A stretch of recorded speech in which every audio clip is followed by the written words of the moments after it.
Suppose आपने किसी को 9 लाख रुपए कैश में लोन दिया और उसने चेक दिया वापस करने के लिए, चेक बाउंस हो गया। अब आप सोच रहे होंगे अरे वाह 138 NI एक्ट का केस तो पक्का बनेगा, लेकिन यहाँ स्टोरी उल्टी हो गई। केरला हाई कोर्ट के सामने आया एक केस पीसी हरी वर्सेस शाइन वर्गीस।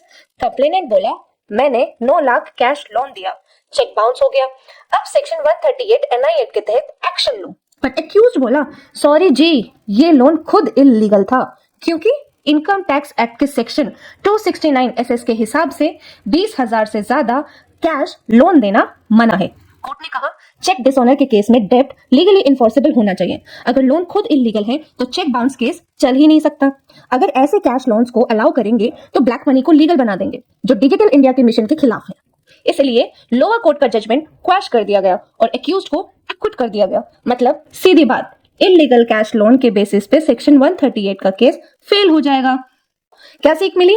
20,000 से ऊपर का लोन हमेशा बैंकिंग चैनल से दो, चेक, ड्राफ्ट, UPI या ऑनलाइन ट्रांसफर। अगर कैश में दिया तो वो लीगली इन्फोर्सेबल डेब्ट नहीं होगा। चेक बाउंस केस भी फेल हो सकता है। समझ गए ना? कैश लोन का ट्रैप अवॉइड करो, वरना कोर्ट बोलेगी नो केस नो मनी।